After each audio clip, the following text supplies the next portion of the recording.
Reddit pregunta: ¿qué trabajo paga sorprendentemente bien pero nadie menciona? Técnico de ascensores. Es un trabajo relativamente tranquilo y con una remuneración muy alta en comparación con muchos otros oficios técnicos. Sin embargo, entrar en este campo no es nada fácil. De hecho, suele considerarse uno de los sindicatos más difíciles para acceder. Si no recuerdo mal, las pasantías o programas de formación solo se abren cada cierto tiempo, generalmente cada 2 años.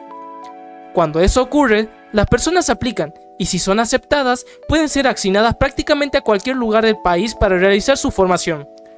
Es un sistema que, en cierto modo, se parece a cómo a los estudiantes de medicina se les asigna su residencia.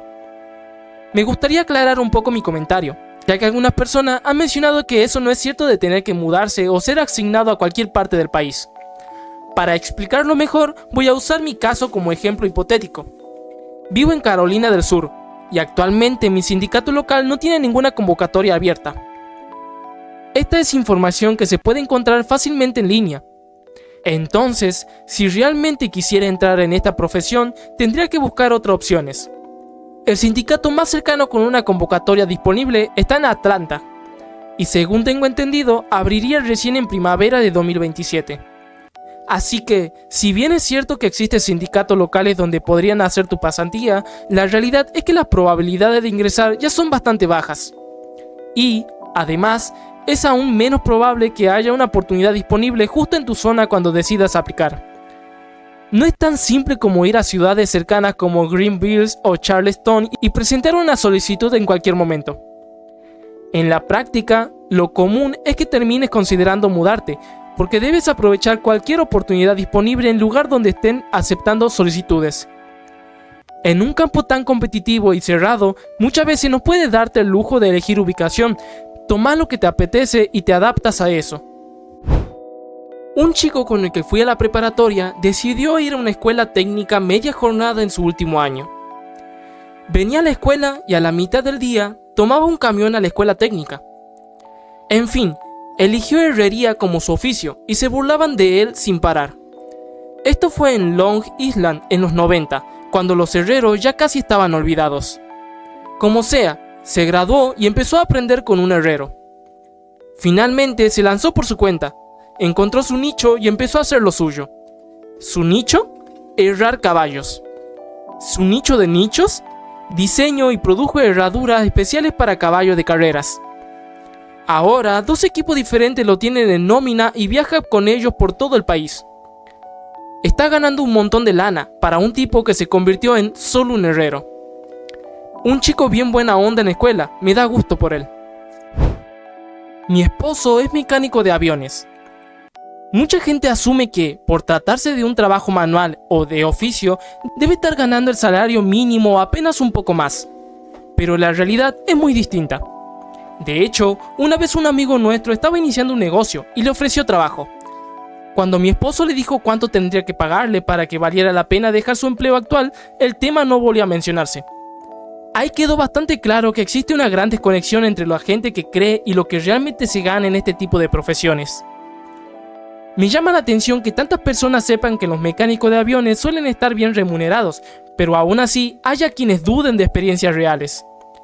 La verdad es que el nivel de trabajo que realizan es un turno, comparado con la compensación que reciben, puede ser sorprendente. Sí, hay días muy duros, físicamente exigentes y agotadores, pero la mayoría del tiempo el trabajo es bastante llevadero si ya tienes experiencia. Un salario alrededor de $68 por hora, con beneficios incluidos y un aporte del 9% al plan de retiro, no es algo fácil de ignorar, especialmente considerando que la formación puede completarse en unos 18 meses más un examen exigente al final. Un piloto comentó algo que me pareció interesante. Convertirse en técnico certificado A y P no es ningún juego. Aunque muchos trabajen en entornos que parecen típicos de oficios, su conocimiento sobre la estructura de los aviones, la aviónica y las regulaciones es muy avanzado. Es una profesión que requiere mucha responsabilidad y precisión, y por eso también es respetada dentro de la industria. Algo similar ocurre con otros oficios.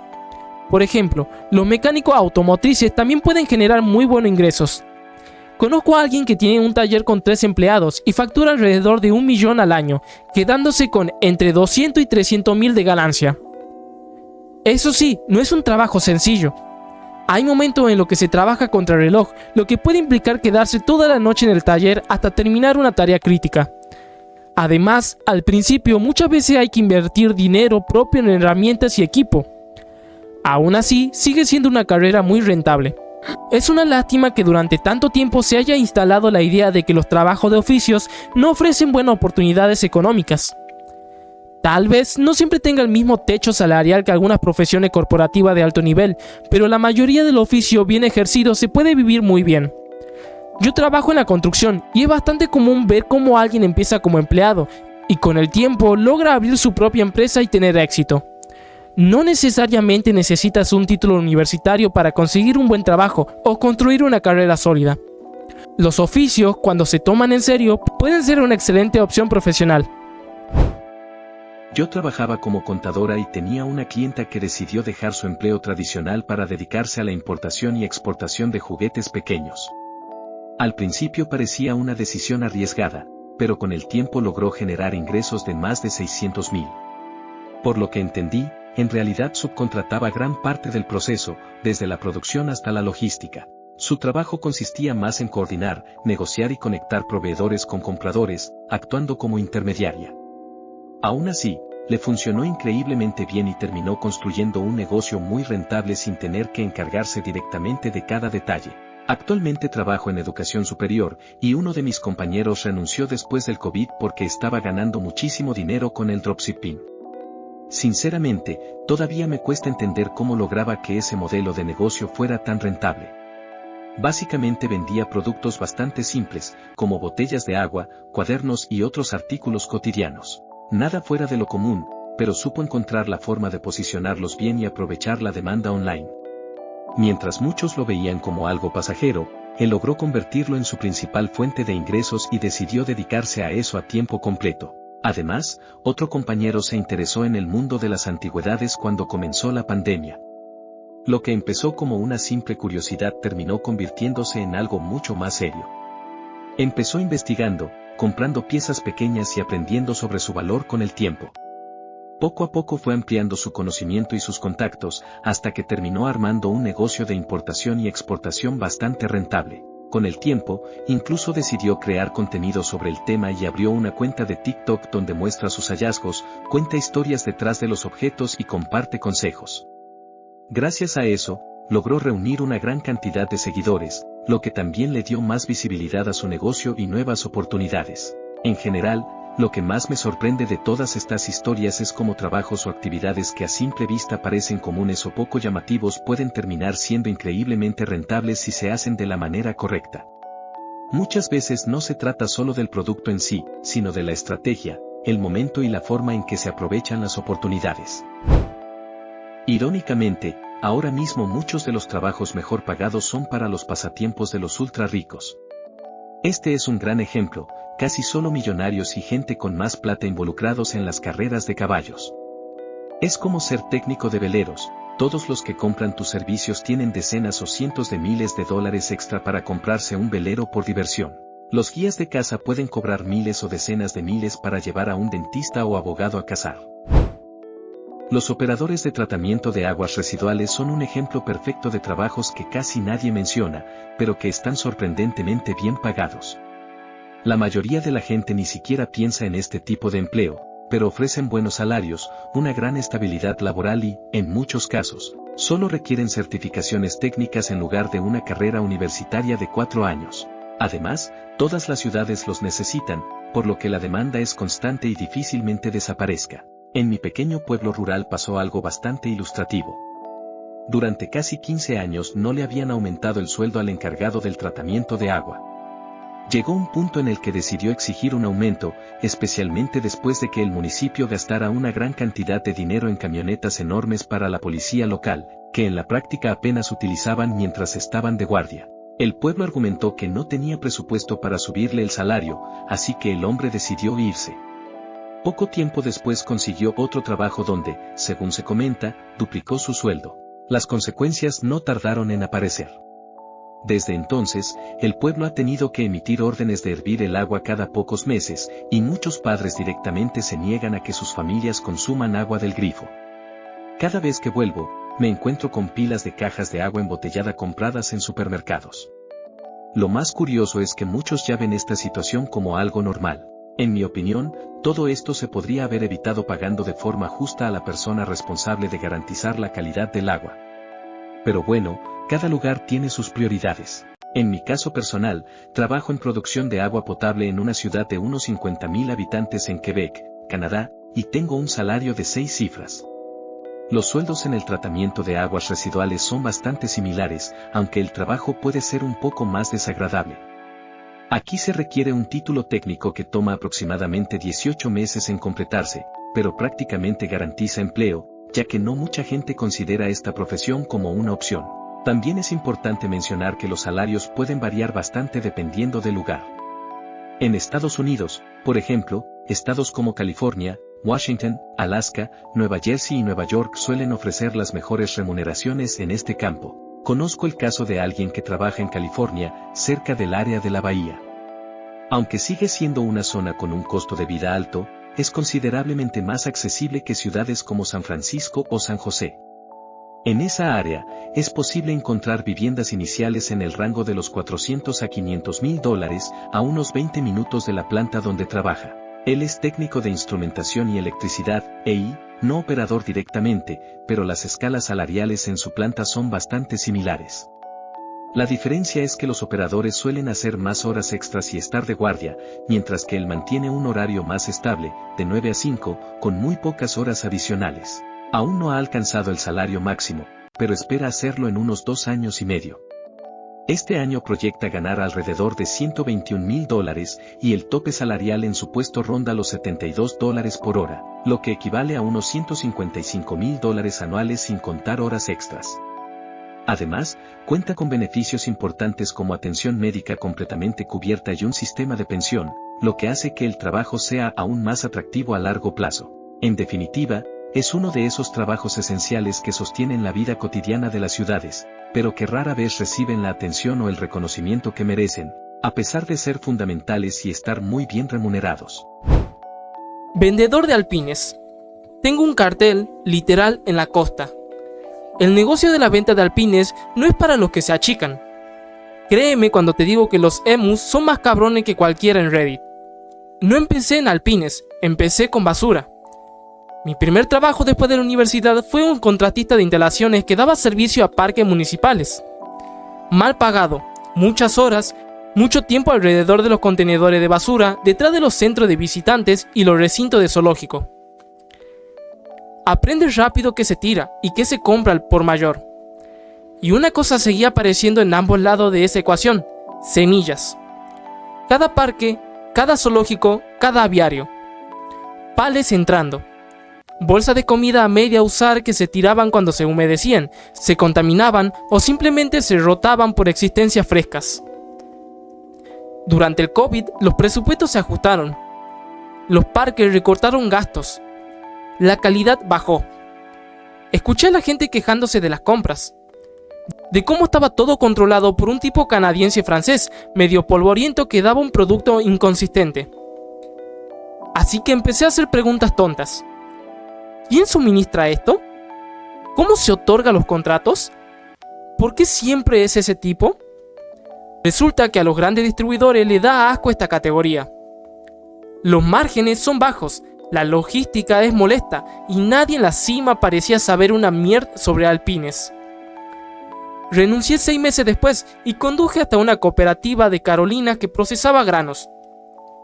Cáscara de girasol, mijo, maíz quebrado. Insumos baratos de origen local. El primer contrato que conseguí no fue glamuroso. Un parque del condado que perdió a su proveedor a mitad de temporada. Bajé el precio existente, pero lo que realmente vendí fue consistencia. La misma mezcla, el mismo control de humedad, entregado a tiempo. Me presenté en persona. Eso solo me puso por delante. Aprendí cómo funcionan realmente las compras. Si puedes cumplir con las especificaciones y no cagarla con la entrega, te conviertes en la opción segura. Una vez que estás dentro, le cuesta mucho reemplazarte. Reinvertí todo en almacenamiento y transporte. Mejor embalaje para que la semilla no se echara a perder. Empecé a adaptar mezclas para aves acuáticas específicas. Nada revolucionario, solo prestando atención donde nadie lo hacía. La cruda verdad es que los contratos se renuevan silenciosamente. Nadie quiere volver a licitar a menos que haya un problema. Así que me aseguré de que nunca hubiera problemas. Respondí a los correos electrónicos rápido. Me presenté cuando algo salía mal. Reemplacé los envíos defectuosos sin discutir. La voz se corrió. Un oficial de compra de zoológico pregunta quién es el tipo confiable y tu nombre sale a relucir. Ahora es una red. Mi propio almacén, un puñado de procesadores, un sistema de enrutamiento que mantiene las entregas ajustadas y los costos bajos. No soy el proveedor más grande de los Estados Unidos, pero soy el que nadie tiene que pensar. Y soy el más joven. Y eso es todo el juego.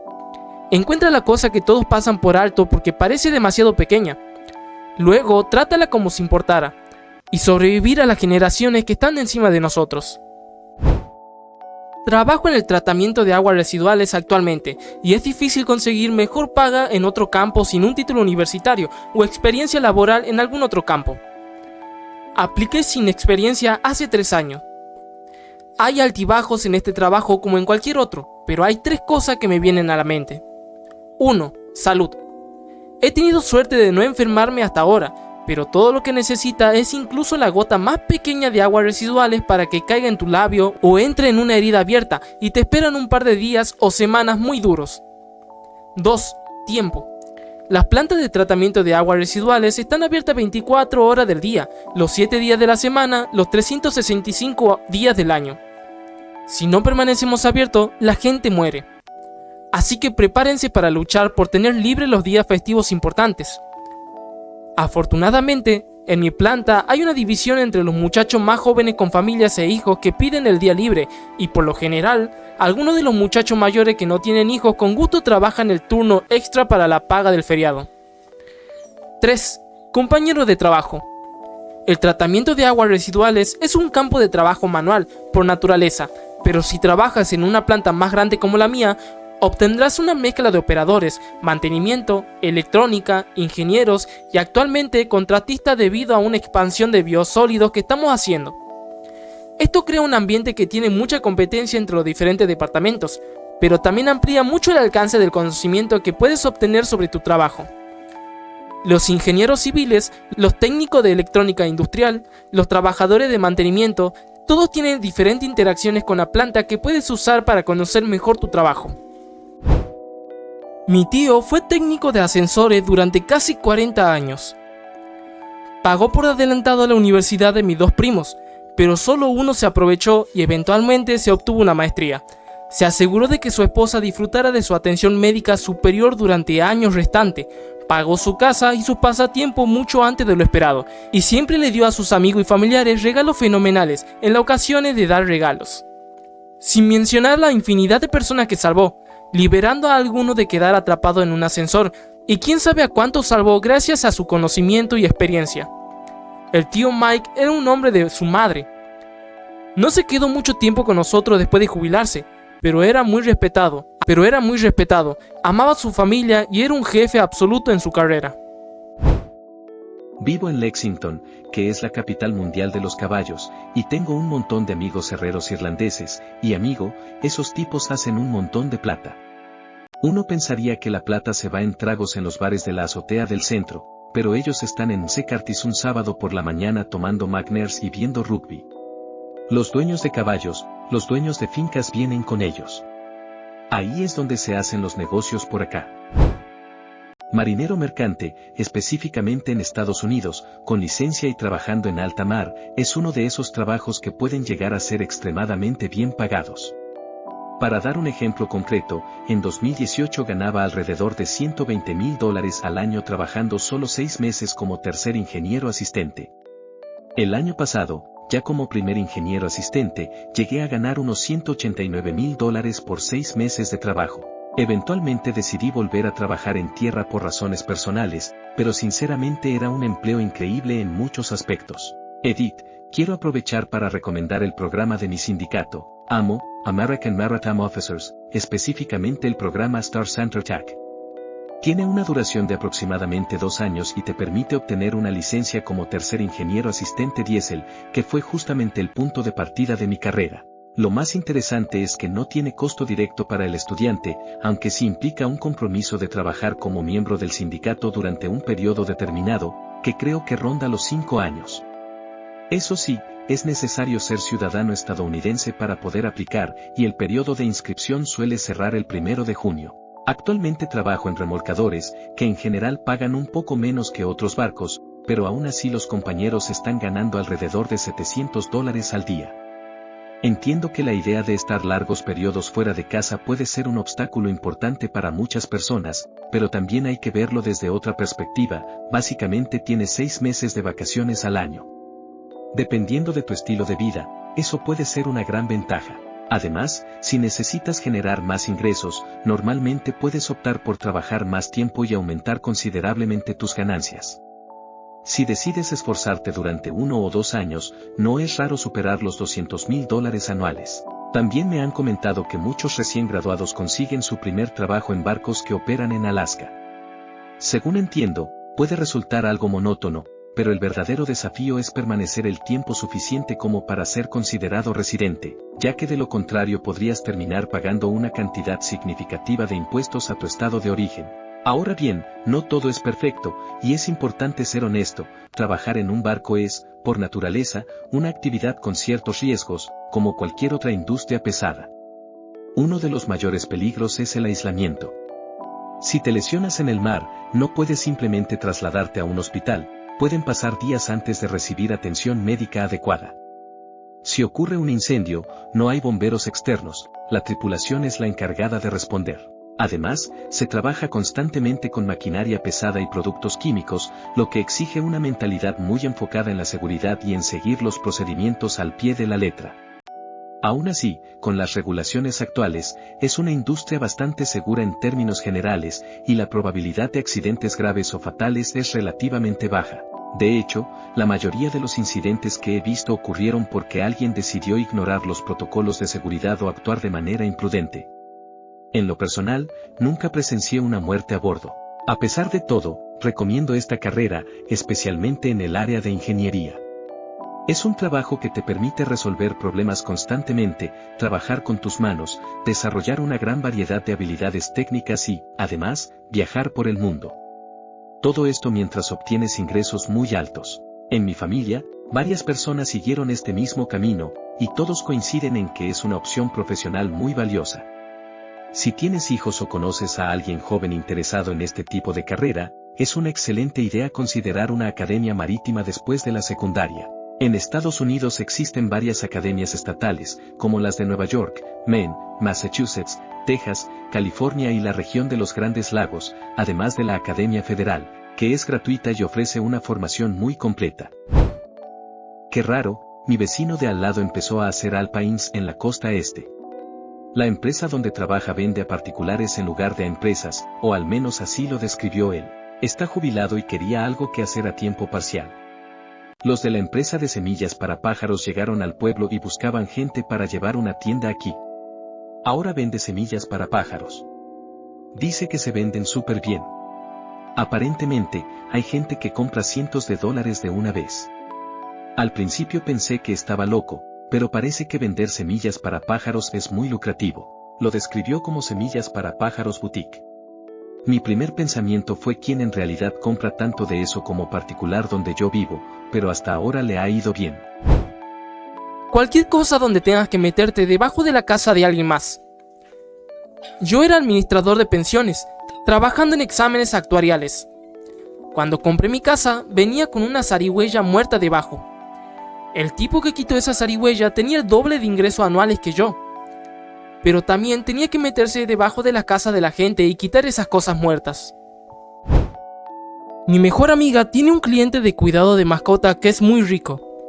Imagínate, jet privado, entrada con reja de 1 kilómetro, cine en la casa, garaje climatizado para 4 coches, etc. Nos juntamos en la mansión cada vez que se van de viaje y ella cuida a su perro. La última vez que le cuidó a la mascota estuvo como un mes.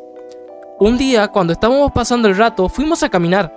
Mencionó así nomás que le dieron como $800 y que necesitaba contactarlo para que le dieran el resto de la plata, porque eso ni siquiera cubre un tercio de lo que estuvo ahí. No les preocupa y sabe que le van a dar la plata porque les cuidó la mascota desde hace como 8 años. Para que te hagas una idea, mi amiga cobra como $85 por noche. Tengo una amiga que montó un negocio de pasear y cuidar mascotas. Usó lo que aprendió trabajando con los perros, más una clase externa para convertirlo en un negocio completamente de entrenamiento y cuidado de perros. Tiene tanta demanda que tuvo que contratar empleados para ayudar con los paseos más cortos, onda de 45 minutos. Los equipos de limpieza de escena de crimen.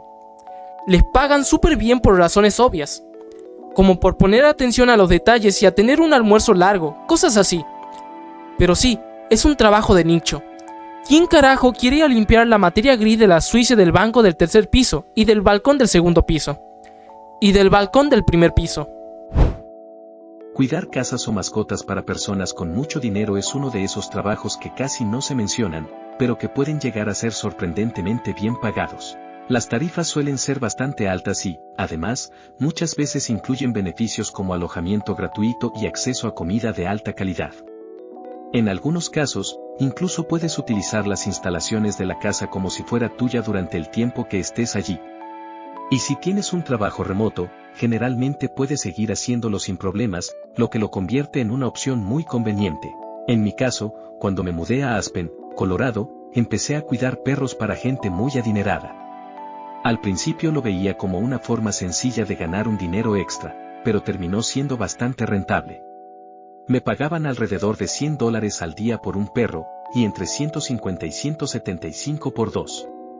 Además, las casas eran impresionantes, y la experiencia en sí tenía su lado divertido, era como vivir temporalmente en un estilo de vida completamente distinto. Sin embargo, con el tiempo empezó a complicarse más de lo que valía la pena.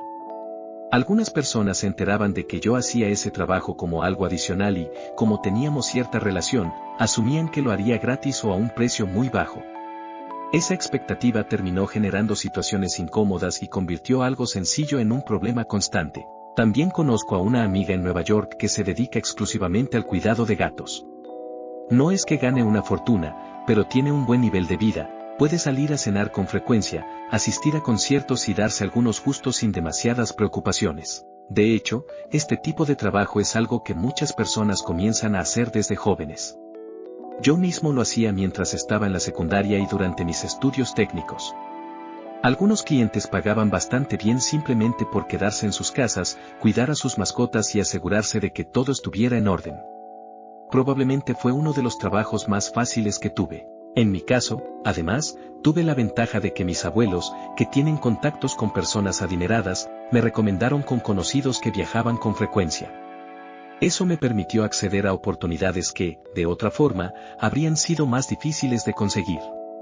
Para alguien joven, es un trabajo bastante entretenido y, sin duda, mucho más llevadero que empleos tradicionales como el comercio minorista. En general, cualquier servicio orientado a personas con alto poder adquisitivo puede ser rentable si sabes posicionarte bien. De hecho, algo curioso es que cobrar demasiado barato puede jugarte en contra. Algunas personas asocian el precio bajo con menor calidad y prefieren no contratarte. Conozco a alguien que trabaja en decoración y servicios similares, enfocado únicamente en clientes adinerados. Cobra varias veces más que el promedio, pero también ofrece un nivel de detalle y perfección muy alto, porque este tipo de cliente suele ser muy exigente con el valor que recibe por su dinero. Profesor de historia en secundaria. Es broma, económicamente no es precisamente el trabajo más lucrativo, al menos en muchos lugares. Pero digo esto con cariño, el mejor profesor que tuve en toda mi vida escolar fue, justamente, uno de historia en la secundaria. Así que, si estás en esa profesión, vale la pena recordar que tu trabajo realmente puede marcar una diferencia en la vida de alguien. Aunque claro, no conozco tu caso en particular, así que tampoco puedo asegurarlo con total certeza, pero quiero pensar que sí. Dicho eso, la realidad económica de los docentes varía mucho dependiendo del país y la región. Por ejemplo, en Canadá, los profesores pueden llegar a ganar alrededor de $100,000 canadienses al año, unos 70,000 USD, además de tener vacaciones de verano, buenos beneficios y acceso a uno de los fondos de pensiones más grandes del mundo. De hecho, es tan importante que incluso se ha mencionado en series como Billions. En el distrito donde vivo, en los suburbios de Pittsburgh, los profesores comienzan con salarios cercanos a los $50,000 anuales, pero pueden escalar relativamente rápido hasta alcanzar un tope de alrededor de $120,000. Personalmente, si no me costara tanto lidiar con estudiantes adolescentes, probablemente habría considerado seriamente dedicarme a la enseñanza. Me gusta compartir conocimiento y explicar cosas, pero sé que no es un trabajo fácil en el día a día.